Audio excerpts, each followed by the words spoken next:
En este video nos adentraremos en la verdadera era megalítica de Tiahuanaco, un legado imposible que desafía las cronologías oficiales y que fue investigado como nadie por Artur Poznański.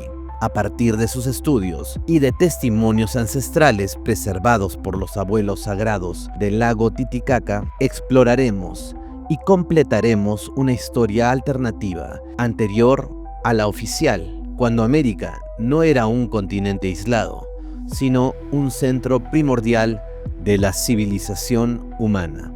Hablaremos de mundos perdidos, de una era dorada, pero también de grandes extinciones, de los gigantes constructores, de guerras entre los dioses y seres hostiles.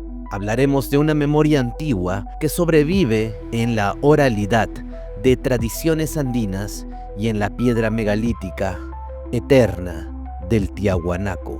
Revisaremos una historia perdida que guarda sorprendentes paralelos con culturas del mundo antiguo. Este recorrido no solo cuestiona el verdadero origen de Tiahuanaco, sino también el papel de América en el proceso de la humanidad. Emprenderemos un viaje a un pasado olvidado, al origen donde la piedra labrada hablaba con su escritura a base de quelcas. Comencemos por estudiar la obra prohibida de aquel sabio multidisciplinario, Artur Poznański, quien dedicó su vida entera al estudio intenso de Tiahuanaco. Revisaremos sus conclusiones y comprenderemos por qué estuvo convencido de una antigüedad prehistórica y milenaria del lugar.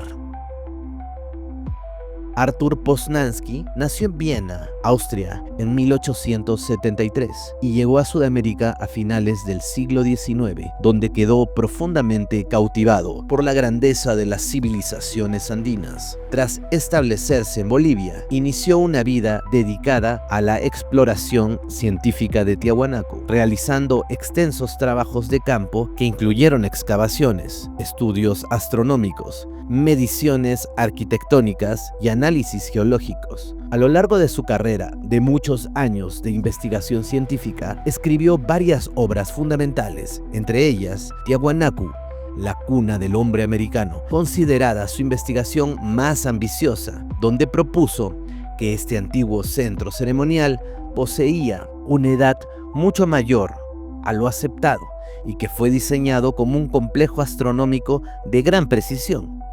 Poznański donó piezas arqueológicas a museos bolivianos y extranjeros y colaboró activamente con instituciones científicas, recibiendo reconocimientos por su labor como investigador y divulgador del patrimonio andino. Murió en La Paz en 1946, dejando un legado que marcó profundamente el estudio de las culturas prehispánicas del altiplano. Como dijimos antes, revisaremos su hipótesis más vanguardista, Tiahuanaco como la posible cuna de la humanidad.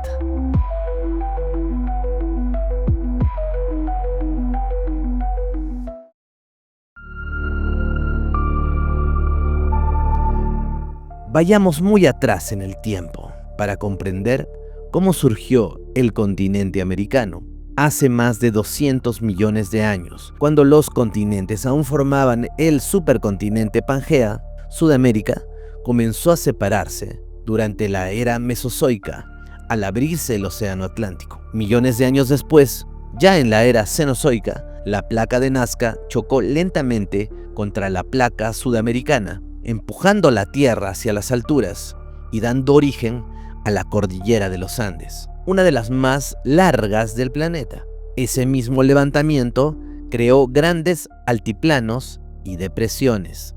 Hace unos 3 millones de años, el agua de lluvias, deshielos y antiguos glaciares quedó atrapada, formando el lago Titicaca, el lago navegable más alto del mundo, en la meseta del actual Tiahuanaco. Así, entre fuego interno, movimientos de placas tectónicas y el paso del tiempo, nació el rostro montañoso de Sudamérica. Sin embargo, una de las hipótesis más debatidas sostiene que esta alta región estuvo alguna vez conectada al mar o recibió grandes volúmenes de agua salada durante eventos tectónicos extremos, lo que explicaría la presencia de fósiles marinos y especies como el caballito de mar andino.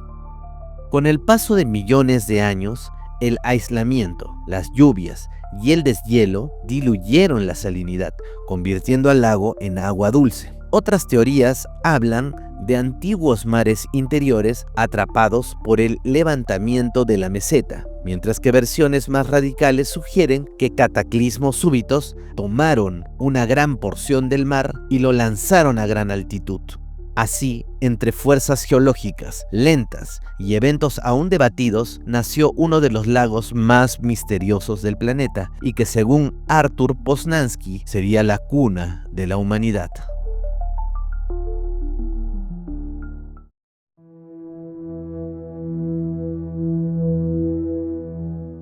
Grandes transformaciones ha experimentado entonces la faz de la Tierra con el transcurso de las eras. Allí, en donde hoy se halla la región ártica, cubierta con una inmensa túnica de hielo, se oculta en impenetrable silencio el suelo que en épocas muy remotas fue el paraje en que vivieron concentradas grandes masas humanas. La historia evoluciona, se cuestiona y reescribe. Gracias a la ciencia, se sabe que los humanos habitaron el Ártico 10.000 años antes de lo que se creía, es decir, hace 45.000 años. Esto a la luz de nuevas evidencias. Se encontró un esqueleto congelado de mamut que indican que el animal fue herido con un arma de caza. Las señales que presenta el esqueleto, según los investigadores de la Russian Academy of Science de San Petersburgo, estas evidencias solo pueden ser el resultado de un daño infligido. Así,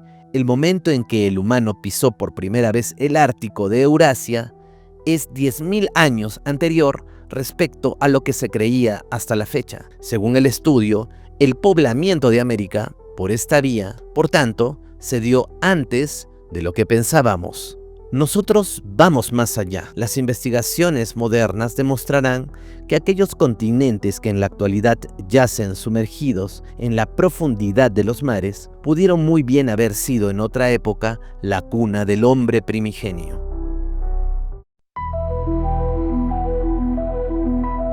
El hombre, tal como lo conocemos, puede ser más antiguo, si bien hasta el presente no ha sido posible comprobar con exactitud su existencia en el Plioceno, hace 3 o 5 millones de años. Los investigadores antropólogos están íntimamente convencidos de que el hombre evolucionado debió haber vivido ya en aquella época lejana. Ha tenido el hombre entonces un largo espacio de tiempo. Con ello, la humanidad tuvo el espacio suficiente para alcanzar gradualmente un desarrollo transformador de hombre primitivo a hombre civilizado, pero antes de lo que estamos dispuestos a aceptar. Según Poznański, la evolución en los vergeles o paraísos perdidos del Edén está errada. Dice, seguramente que la evolución de la humanidad no ha tenido lugar en los bosques, solo accidentalmente vivían allí, de vez en cuando algunos grupos.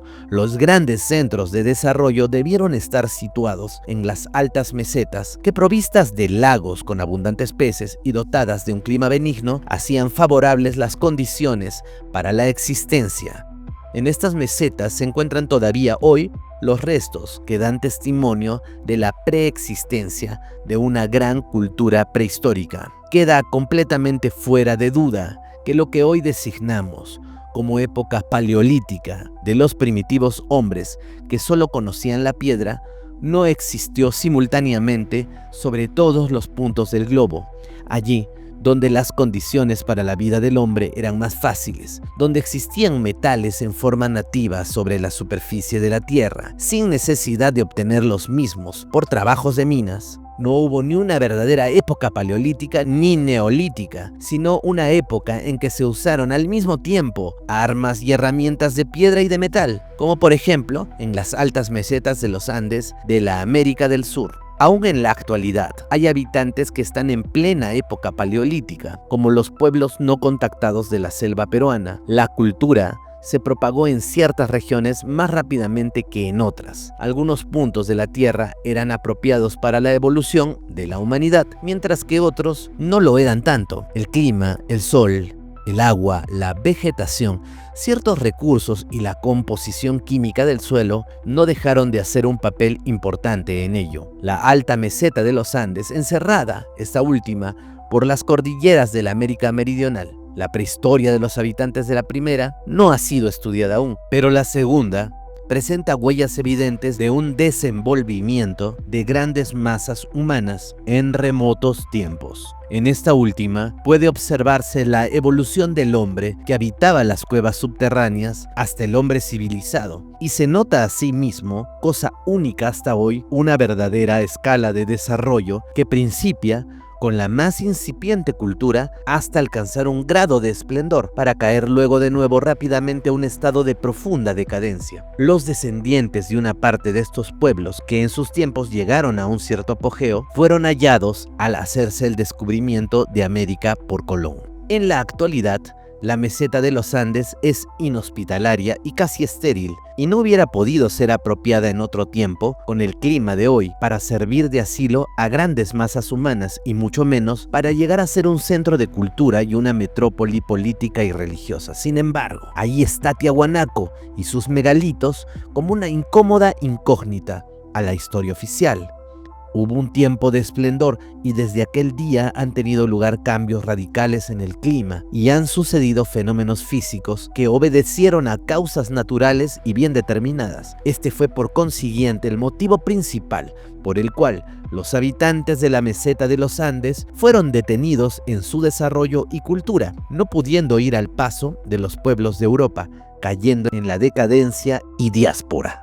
La mayor parte de aquellos pueblos emigró hacia lugares de clima benigno. Otros se quedaron en el suelo heredado de sus antepasados. Los que se quedaron en el inhospitalario altiplano han conservado en parte hasta el presente, debido a la posición aislada que ocupan estas mesetas, genuinamente sus usos y costumbres.